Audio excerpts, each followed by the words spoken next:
Assalamualaikum warahmatullahi wabarakatuh.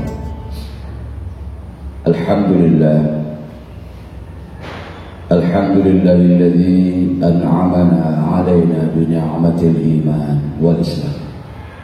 Asyhadu an la ilaha illallah wahdahu la syarika lah wa asyhadu anna sayyidana wa nabiyyana Muhammadan 'abduhu wa rasuluhu la nabiyya ba'dahu. Wa qad qala Allah 'azza wa jalla fi kitabil 'aziz wa huwa asdaqul qailin. A'udzu billahi minasy syaithanir rajim.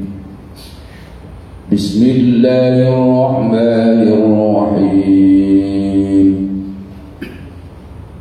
Wa in kuntum fi raibin mimma nazzalna ala 'abdina fa'tu bi suratin min mithlihi وَأْتُوا بِسُورَةٍ مِّن مِّثْلِهِ وَادْعُوا شُهَدَاءَكُم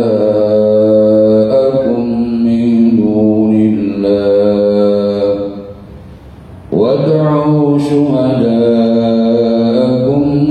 دُونِ اللَّهِ إِن كُنتُمْ صَادِقِينَ. وقال رسول الله صلى الله عليه وآله وسلم: taraktu fikum amrayn ma in tamassaktum bihima lan tadillu abada, kitab Allah wa sunnata rasulih. Anak-anakku yang Bapak cintai, alhamdulillah sampai detik ini Allah Subhanahu wa taala masih memberikan kesempatan dengan kedatangan tamu agung, yaitu bulan suci Ramadan tahun 1442 Hijriah. Tentu saja kebahagiaan yang tiada terkira yang kita rasakan, di mana pada tahun ini kita masih bisa melaksanakan tugas dan kewajiban kita menghambakan diri kita kepada Allah Subhanahu wa taala. Pada kesempatan yang singkat ini, Bapak ingin berbicara tentang Al-Quran dan Al-Hadis. Sebagaimana yang telah sama-sama kita ketahui bahwa sumber hukum dalam Islam ada 4. Yang pertama adalah Al-Quranul Karim, yang kedua Al-Hadis, yang ketiga Al-Ijma', dan yang keempat adalah Qiyas. Pada kesempatan ini Bapak ingin menerangkan tentang Al-Quran dan Al-Hadis. Subhanallah, Al-Quran yang Allah turunkan kepada baginda kita Nabi besar Muhammad sallallahu alaihi wasallam adalah merupakan mukjizat yang terbesar, yang terus akan terawat dan dijaga oleh Allah Subhanahu wa taala. Sebagaimana Allah Subhanahu wa taala menegaskan di dalam Al-Qur'an, "Inna nahnu nazzalna dzikra wa inna lahu lahafidun." Sesungguhnya kami turunkan, yaitu peringatan. Yang dimaksud dengan peringatan di sini adalah az-dzikra, merupakan salah satu nama daripada Al-Quran. Wa inna nahnu al-hafidhun, dan Allah Subhanahu wa taala akan menjaganya. Oleh karenanya Al-Quran yang dijadikan pedoman dalam kehidupan kita tentu harus kita rawat, kita jaga, kita baca, kita telaah, dan lebih daripada itu mengamalkan apa yang diperintahkan oleh Allah Subhanahu wa taala, dan tentu saja sebaliknya menjauhi dari apa yang dilarang oleh Allah Subhanahu wa taala. Dalam muqaddimah disampaikan, karena keagungan Al-Quran ini sampai Allah Subhanahu wa taala berfirman dalam surah yang kedua, yaitu surah Al-Baqarah ayat ke-23, wa in kuntum fi raibin mimma nazzalna ala 'abdina fa'tu bi suratin min mithlihi wad'u syuhadaakum in kuntum shadiqin. Jika kalian masih ragu tentang Al-Quran, masih ada syak tentang Al-Quran yang Allah turunkan kepada hambanya, yaitu Muhammad sallallahu alaihi wasallam, dengan wasilah malaikat Jibril, maka kata Allah, fa'tu bisurah, datangkan surah yang sama dengan Al-Quran, surah yang serupa dengan Al-Quran. Bahkan wad'u syuhadaakum, panggillah orang-orang yang mau mendukung, orang-orang yang bisa berserikat untuk menentukan ataupun untuk membuat surah sebagaimana apa yang ada di dalam Al-Quran. Jika kamu memang benar-benar orang yang jujur. Dalam ayat yang lain Allah Subhanahu wa taala menegaskan, qul la in ijtama'atil insu wal jin ala an yatu bimithli hadzal Qur'an la yatuna bimithlihi walau kana ba'duhum li ba'din dhahiran.